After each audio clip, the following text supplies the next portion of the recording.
And we are live. Welcome in, everybody. Happy Sunday Fun Day. It's the Nick Club Wrestling Happy Hour. I am one half of your host and virtual bartender, Mr. Nick Teodoro.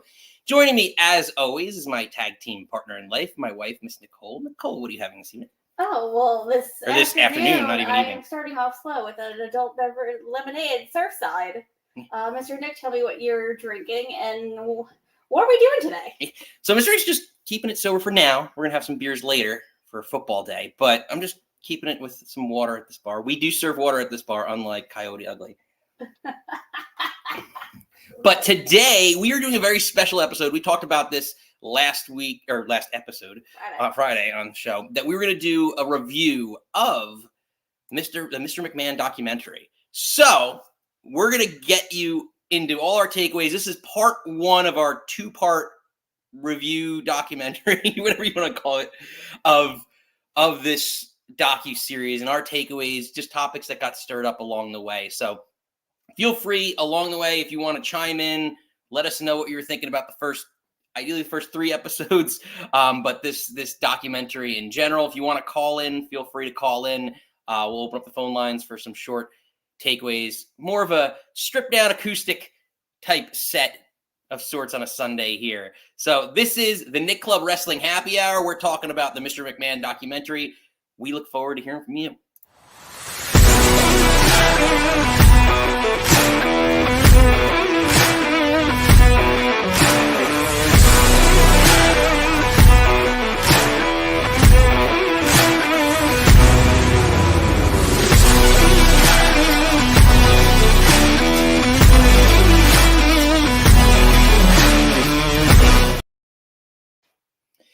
Nikki, we're back, and we're discussing a lot to take away.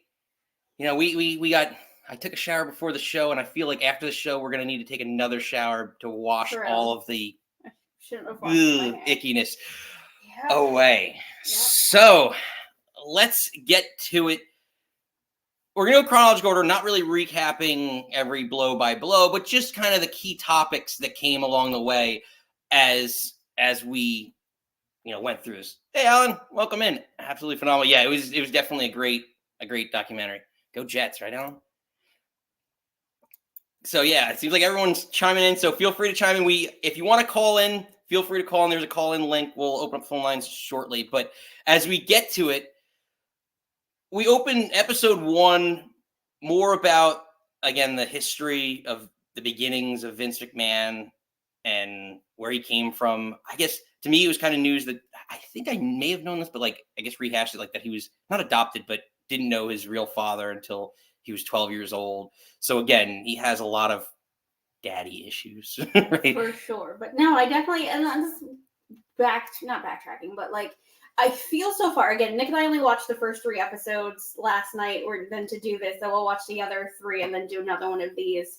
Because I knew that. I don't think there's anything that I didn't know in these first three episodes. He said some really shitty things, but wasn't like, oh my God, revelation. So I'm hoping in the next three episodes, I get something that I didn't know. And maybe we're just too into it. I watch all the documentaries. I know you love true crime, you love all that stuff. So this is right up your alley. So this is like Nikki gets the best of both worlds for herself here. So I don't know, but again, now I knew that he didn't know that Senior was his father until he was 12, and he said that in the formative years. He's like, oh, we never talked about it. If I didn't meet my dad until I was 12 years old, I'd be like, what the wolf? Yeah, where you been? And then he said, I don't know if it's this episode, but he's like, he didn't tell me he loved me until the day before he died. It's and then he's like, he didn't say he was proud of me until I was successful. And I guess it's just it seemed because, and kind of back, I guess, going forward, but when he bought bought the company from his father, they had the payment plan. And if he missed a payment, then Senior would take all of it back and all the money he already had given.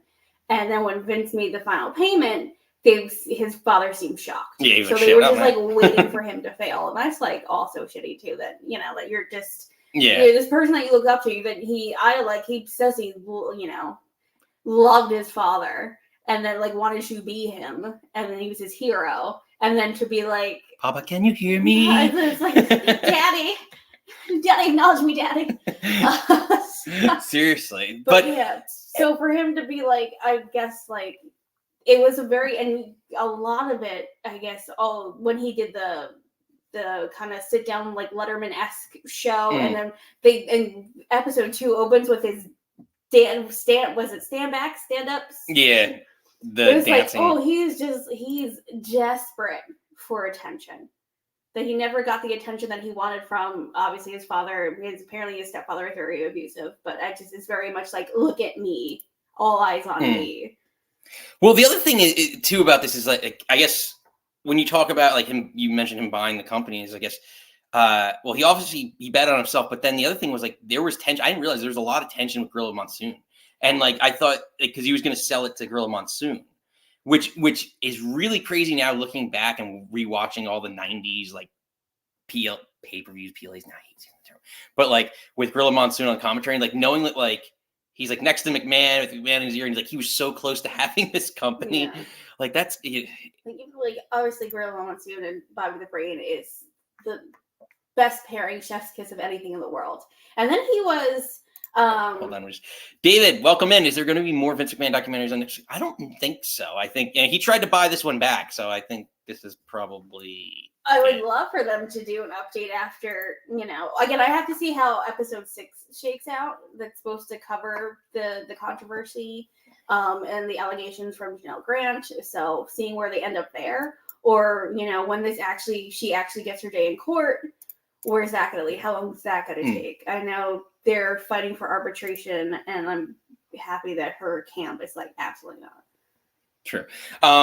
Yeah, sure. So again, moving back to the Gorilla Monsoon thing, it was just interesting. Like that was news to me. Yeah, because obviously Gorilla stayed, and obviously him and Bobby, and then he was was it New Gen era, or he was like the commissioner. Gorilla Monsoon, yeah. Like actually, might have even been the beginning of Attitude, or like maybe. No, because when did it transition from Gorilla Monsoon to Sergeant Slaughter? Because early DX days, it was Slaughter and Triple H. I just remember they had those things on with the windshield wavers because all they did was spit.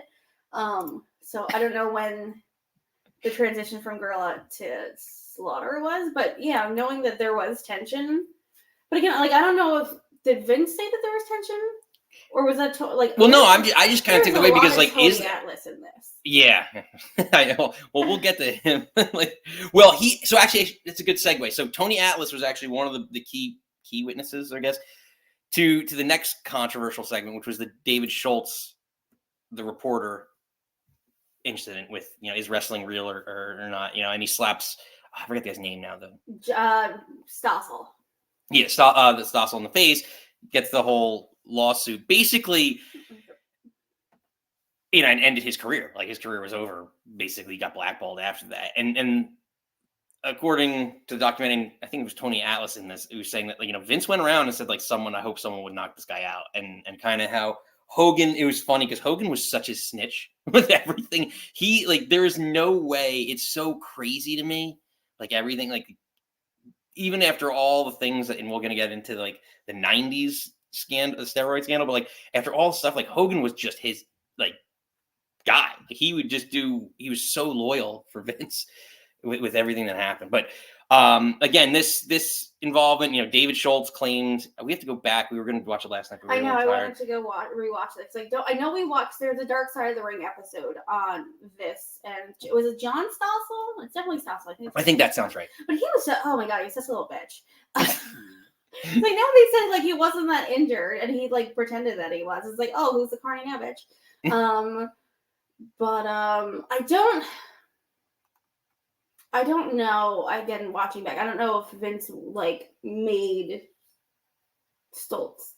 Yeah, no, I think you just kind of I hope somebody would do that, and then he knows he's got 20. You say things because it's you're influenceable. Yeah, but also John Stossel was an asshole. He's oh, was it fake?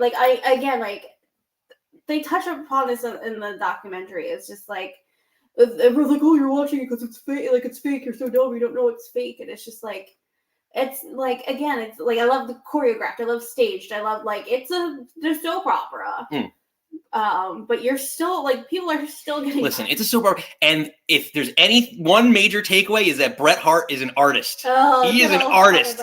Don't you ever refer to him as anything other than an artist. An artiste. He is like that. Who's the guy? Oh my God. Women have nice things. Who's the painter guy? Oh, Bob Ross. Yeah, he's the Bob Ross of. But it's just like, what do you think is going to happen when you're running around this company trying to get interviews saying it's fake, it's fake, it's fake, and you think some guy's not going to punch you in the face? No. Yeah. Well, yeah, under this guy. So yeah, it does make sense. So and then overall, like again, just kind of wrapping up that first part of it is, for what it's worth, you know, and we kind of touched on it earlier, like, he bet on himself the whole time, every step of the way, you know, buying the company, WrestleMania 1 and everything he put into it. Yeah, mortgaging the house. Yeah. Literally, yeah. They said, like, what was it, Shane was saying, he's like, we never knew, but we knew. Like, yeah, Shane said that they didn't talk finances in front of them, but he's like, being a teenager, he's like, I knew.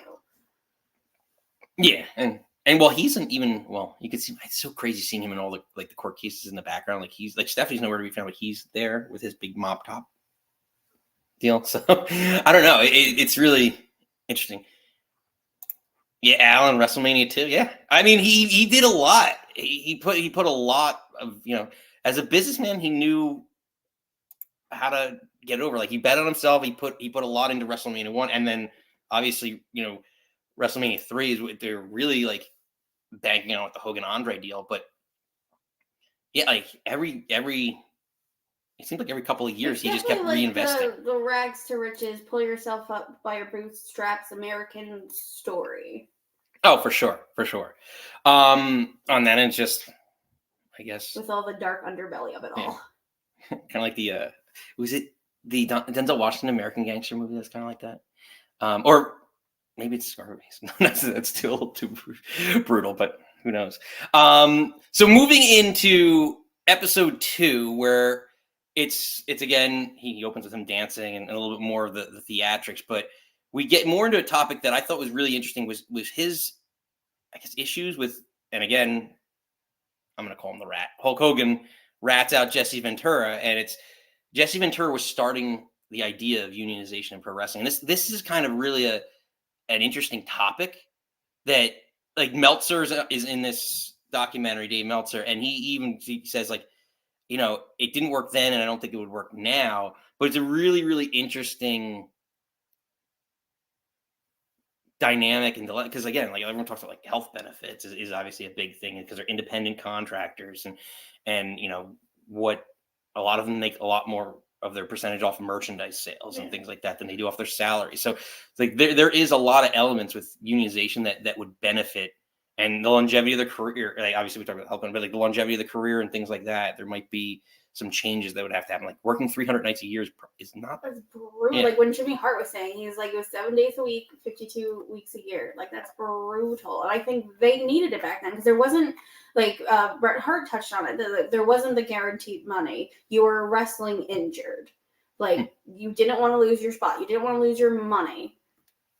Yeah. Because, like, if you're not in the show, you're not making money. And where you are in the show matters. Yeah, but someone's always there, would be ready to take your spot.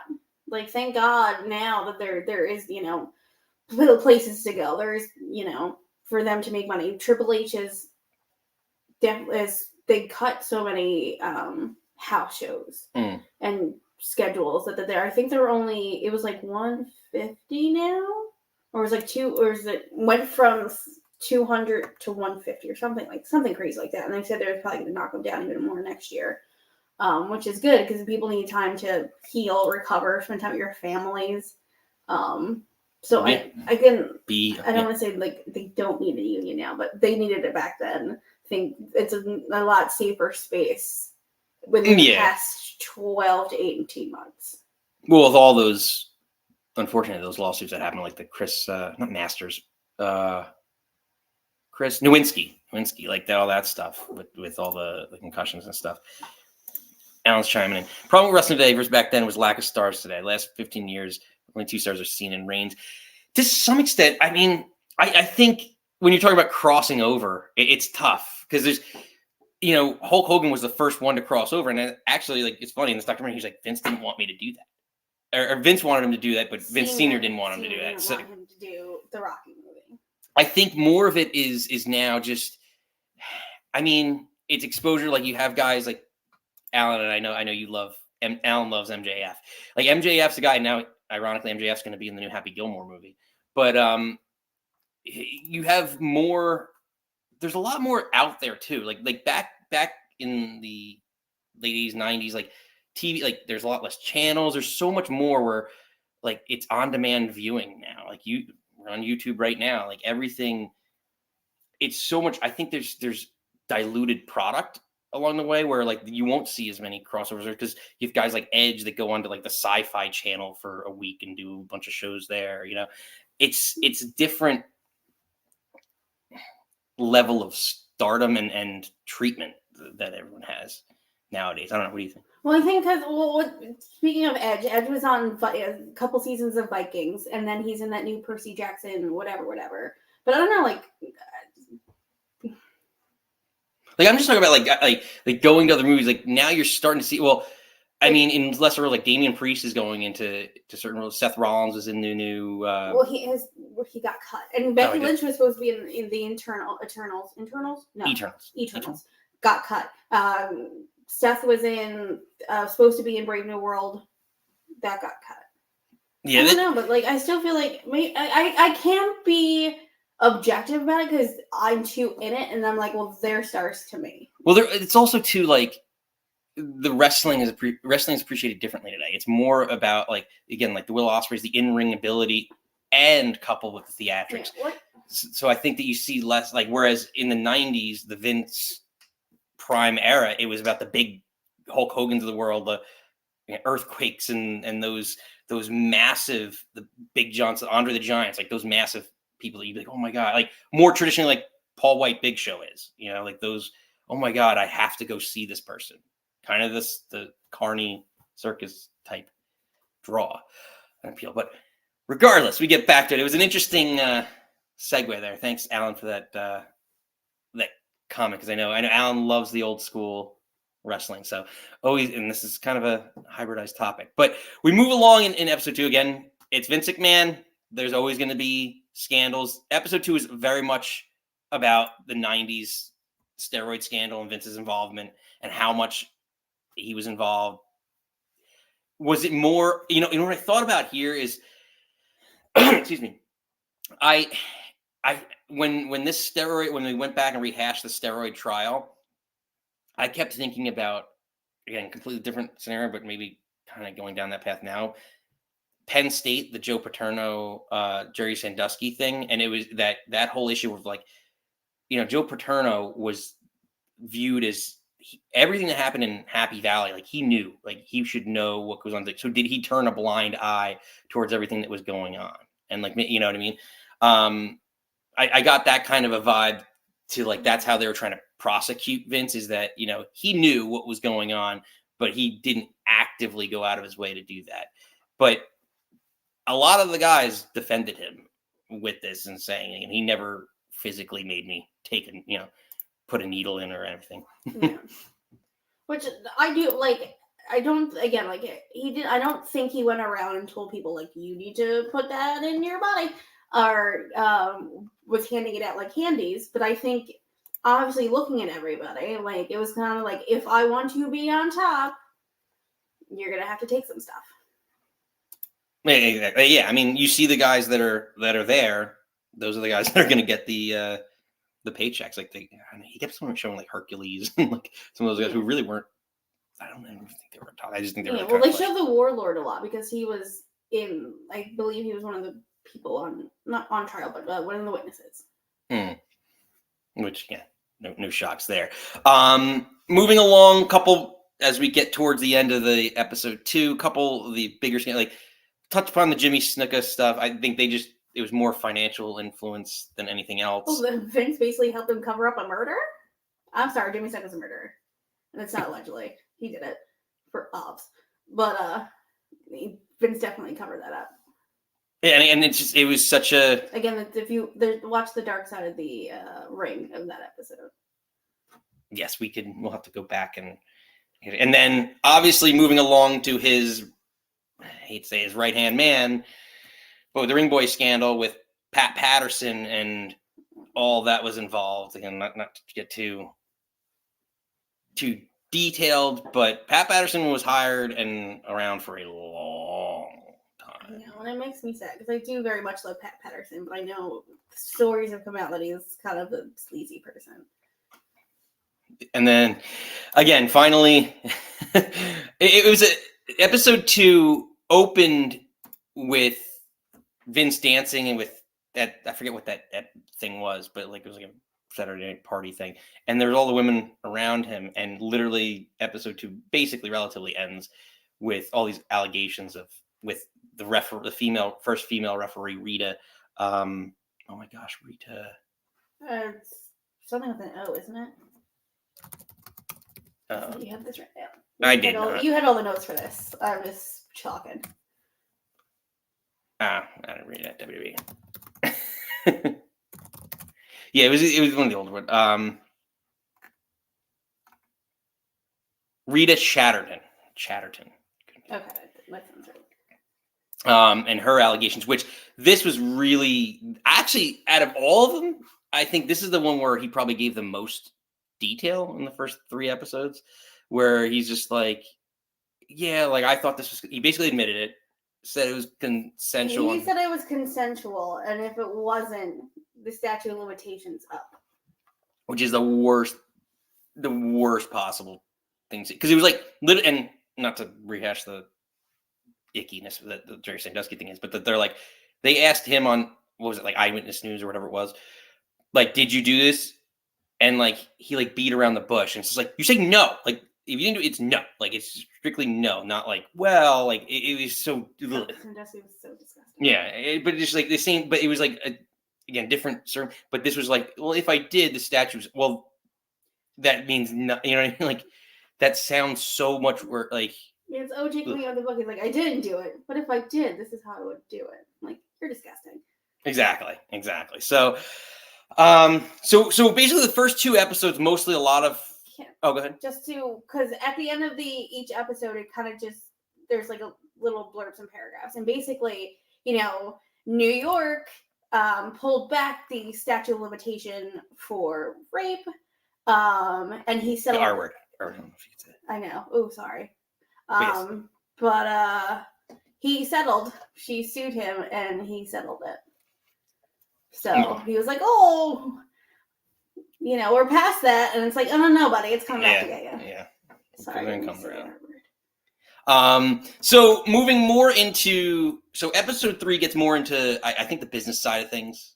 It's a little bit of everything, but it seems more. It leads in ending on the steroid scandal and opening up for the most part with, again, Mr. Loyalty himself, I guess, Hulk Hogan, after leaving to go to WCW, saying he wouldn't join the competition, which was another big thing for him. He comes back in the fold in this trial, in the steroid trial, and legitimately does not fold over on McMahon. He could have given McMahon up, and obviously, like, given where he was, it could have been a really, like, I'm sure. I think, like, I wonder how, like, some people, like Ted Turner, like WCW people, were like, at that time it was very fragile. I've never heard of some Nikolai. Kind of never heard of him. Honestly, I'll have to Google it, David. On that front, but yeah, like it's like after, because he even said, Hogan says, I'm paraphrasing, basically like the last thing he said to Vince before the trial, and he's like, they didn't talk for whatever it was, 6 months, a year, was, if you go down, I go down, we're going down to the same level together.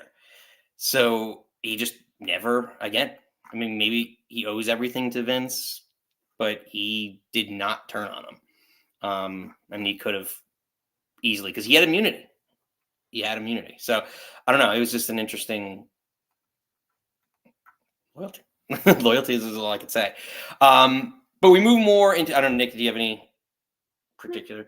So we move more. Episode 3 is a lot about, the competition heating up. We see WCW. Eric Bischoff comes in, says 83 weeks about 83,000 times, and drives me crazy.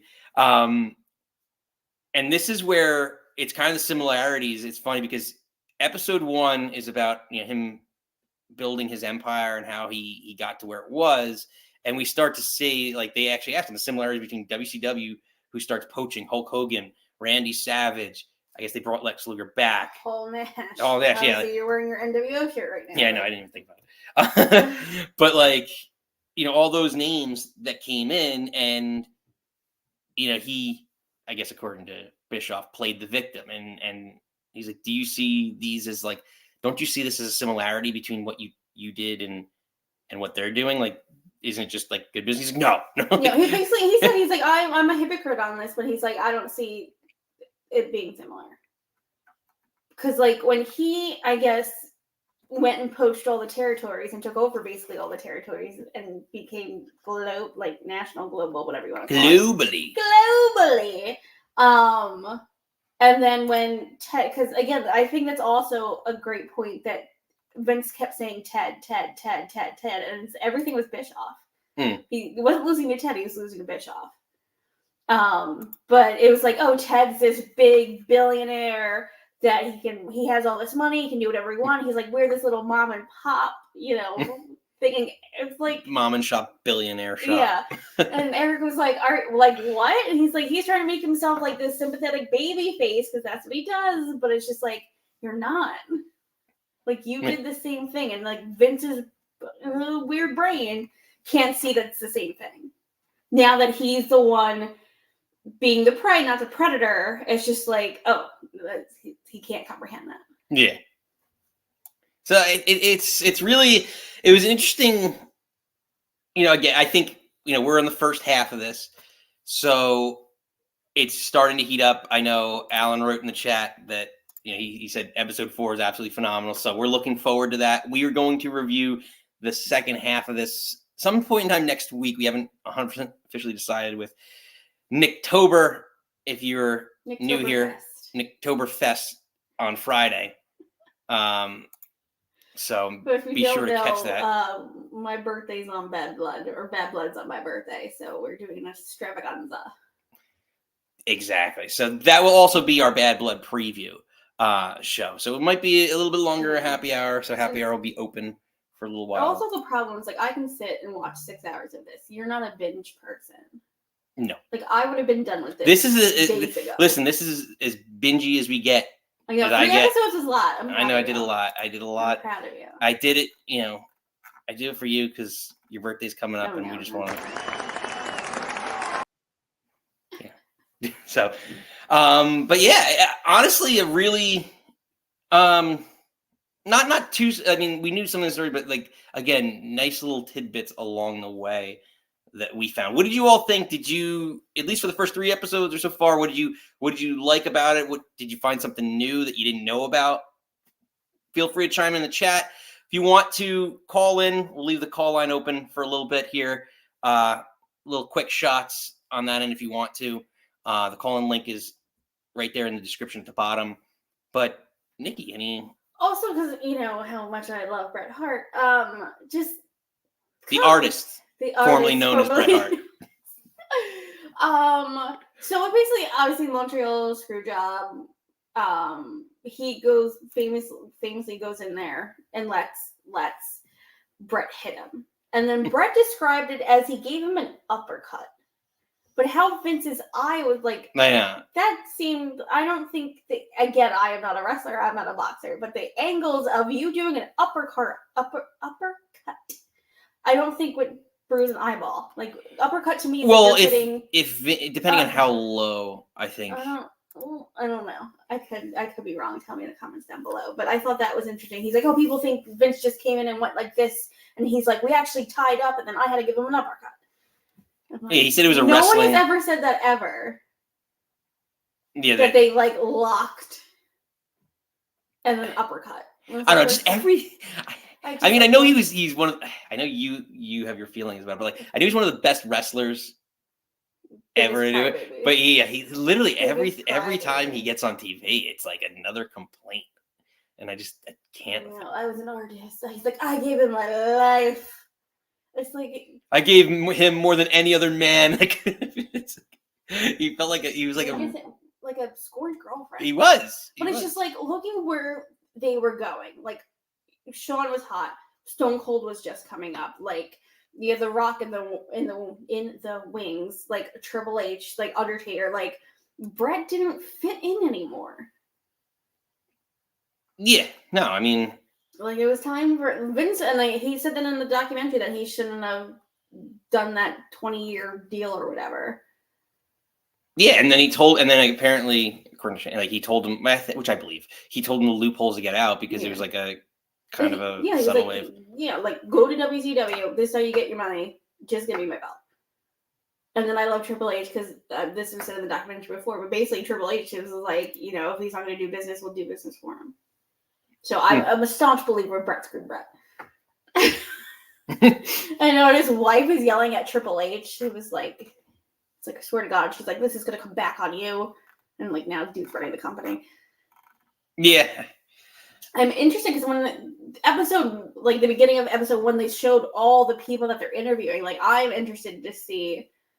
I wanted more from Stephanie, Shane, and Triple H. I hope in later episodes maybe we'll get more. Yeah, probably. I feel like it was a lot of Tony Atlas. And I would say, of course, Pritchard, which I feel like obviously it should be. I'm sorry. I know he was talking about like Pat Patterson, his encounters with him. He's like, it's the way he said Becker was like really weird. They were like, the Pecker, and the guy's like, wait, what? excuse me? He's like, Pat Pecker. And then he was like, why didn't you go tell anybody? He's like, who's there to tell? He's like, tell Vincent. And he just like laughed. Yeah. And it makes me sound, I really love Pat Patterson, and I feel like I can't. It's just like certain people that like you can't love anymore. No, it's sadly there's the dark world out there. So what do you do? But again, it was an interesting first half of this documentary. So we're looking forward to it. We want to hear from all of you. Let us know in the comments below what you thought. We will be back probably some point in time next week reviewing the last 3 or the second half of this documentary. We want to hear all your thoughts, so feel free to chime in below. If not, we will see you next time. We're going to probably wrap this one up pretty quickly.